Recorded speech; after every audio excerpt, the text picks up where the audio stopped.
Para po sa devotion natin patungkol sa seraphim. Yung seraphim po, ito po yung mga dakilang mga anghel. Pero bagamat sila ay special, dito po sa devotion natin ito, natunghayan natin na mas special pala tayo kaysa sa kanila.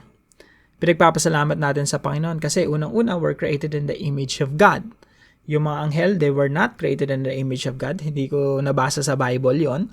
Pero sa atin, malinaw na Genesis chapter 1, verse 26, 27 to 28, we were created in the image of God. Sila, they reflect the glory of God. Tayo, we bear the image of God.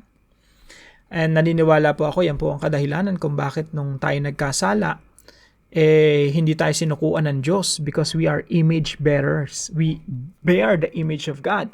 So, yan po kadahilanan kung bakit ang ating Panginoon Jesucristo ay sinugo dito sa mundo upang tayo tubusin at i-restore, isaayos muli, ipanumbalik yung imahe ng Diyos sa atin. So, dito po sa devotion natin na ito, gusto ko lang pong bigyan ng emphasis yung seraphim, remind us of how privileged we are.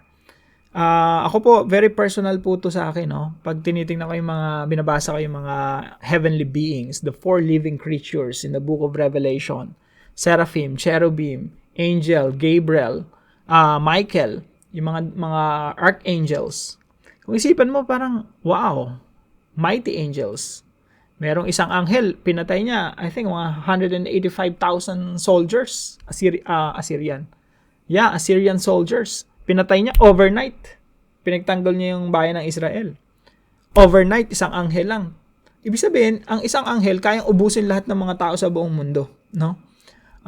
Ganon ka makapangyarihan ng isang anghel lang ng Diyos. Kaya niyang ubusin kahit na labanan siya ng lahat ng armas ng mga tao dito sa mundo, pati yung mga atomic bomb, no? Lahat mga jet fighters, walang laban sa isang anghel. Isang anghel lang yon. And I believe there are thousands upon thousands of angels. Pero bagamat sila ay, ang gaganda ng mga description sa kanila sa Bible, talagang special beings din sila. Pero makikita mo na, we are more special than them. In fact, sabi nga ni Apostol Pablo, dahil tayo ay na kay Kristo, itinaas ng Diyos yung ating status, we are in Christ. We have the same authority. Kumbaga, we are seated with Christ in the heavenly realms. Yan po ang nakasulat sa Ephesians. Kung saan nakaupo ang Panginoon Jesucristo sa kanyang trono, ganun kataas yung status natin. Kaya nga sabi na Apostol Pablo, don't you know that we will judge angels? Pati mga anghel pala tayong hahatol sa kanila. Mga believers ang hahatol sa mga anghel. So, ganun po yung status natin. Bakit po? Because we are God's redeemed people. We were bought by the blood of the Lord Jesus Christ, and that makes us precious and valuable in the eyes of God, and of course, also in the eyes of angels. Kahit yung mga angels sa Bible, they were ministering angels. Marami pong mga anghel ang inassign ng Diyos to minister to God's people, to assist God's chosen people. Makikita niyo po yun sa Old Testament and sa New Testament.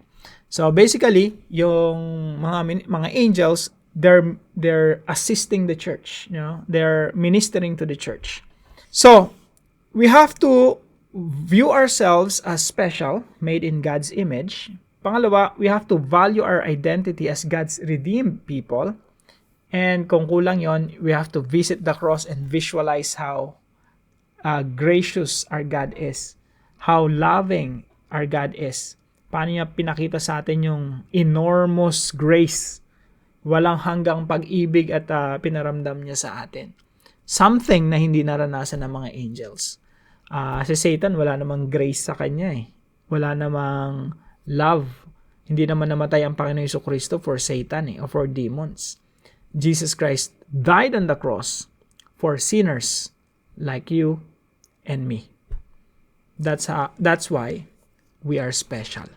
Apart from Christ, we're nothing. But since we are in Christ, we are special.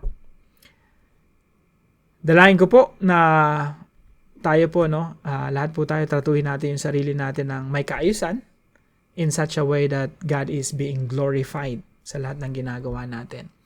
Huwag natin pabayaan yung ating mga sarili. Sa halip, tayo magpalakas at magpagamit sa kaharian ng Diyos. Dahil marami pang gagawin ang Diyos sa iyong buhay, sa aking buhay, at sa buhay nating lahat. Pagpalain po ka natin, Panginoon. See you po tomorrow, 5 a.m. dito sa ating Daily Devotions.